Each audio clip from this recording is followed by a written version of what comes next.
आपण इथे चांगल्या प्रकारे कट केलेली आहे आणि आता आपली बेसनवडी तयार आहे।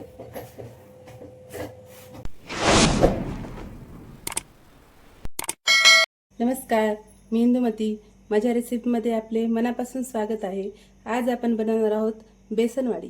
त्यासाठी मी येथे 1 वाटी चूनपीठ घेतलेले आहे, 1 वाटी साखर घेतलेली आहे, दूध घेतलेले आहे, अर्धी वाटी तूप घेतलेले आहे, थोडेसे पाकामध्ये घालायला केशर घेतले आहे, थोडेसे बदामाचे पिस्त्याचे काप घेतलेले आहेत आणि इलायची घेतलेली आहे। चला तर मग सर्वप्रथम बेसन घेऊया।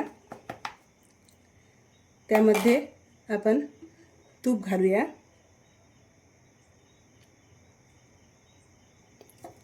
थोडेसे दूध घालूया आणि आता हे हाताने व्यवस्थित चोळून घेऊया। आपण आता याला चांगल्या प्रकारे मिक्स करून घेतलं आहे आणि आता 15 मिनिटांसाठी आपण झाकून ठेवूया। 15 मिनिट झाले आहेत झाकून। आता आपण याला चाळणीच्या मदतीने चाळून घेऊया। आपले हे मिश्रण रवाळ झाले पाहिजे, त्यामुळे चाळून घेतल्यामुळे ते छान असे रवाळ होते।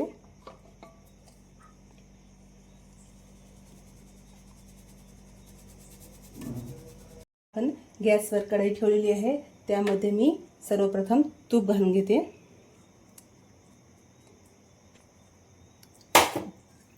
आणि आता हे आपले मिश्रण घालून घेऊया। तुपामध्ये आता याला आपण छान परतून घेऊया।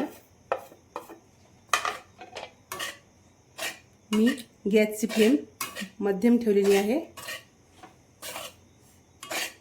आता व्यवस्थित त्याला परतून घेऊया।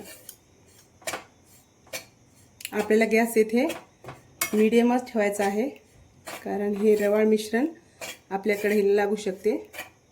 मंद आचेवर आपल्याला छान असं भाजून घ्यायचे।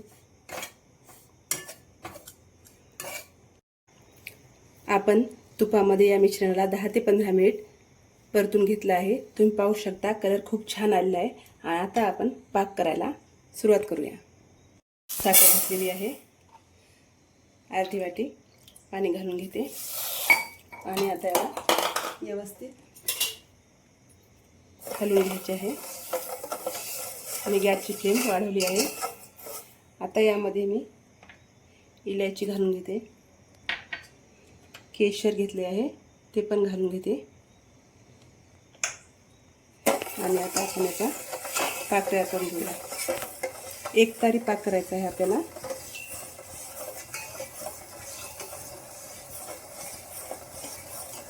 केशरमुळे छान रंग येतो आपल्या पाकाला।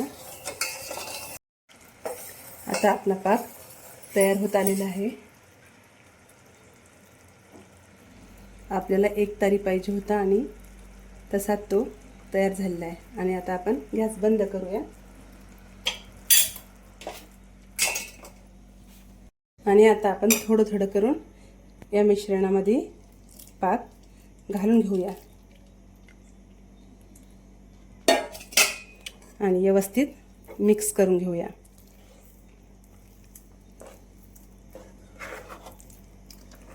गॅसची फ्लेम मी मंद ठेवलेली आहे। आता हे मिश्रण व्यवस्थित मिक्स करू। तुम्ही पाहू शकता या मिश्रणाला खूप छान कलर आलेला आहे। या स्टेजला थोडं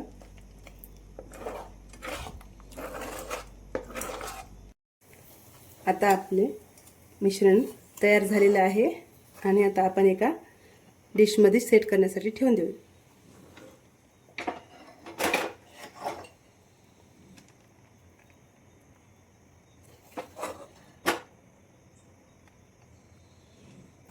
आता आपण याला व्यवस्थित पसरून घेऊया सेट होण्यासाठी आणि थोडेसे ड्रायफ्रूट याच्यावर घालूया।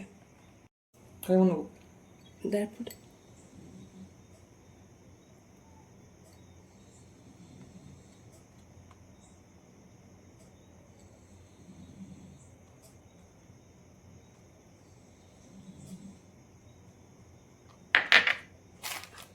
आणि आता सेट होण्यासाठी आपण 15 मिनिट ठेवून देऊ।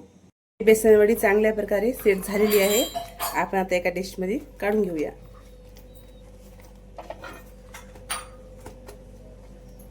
इथे आपण चांगल्या प्रकारे कट केलेली आहे।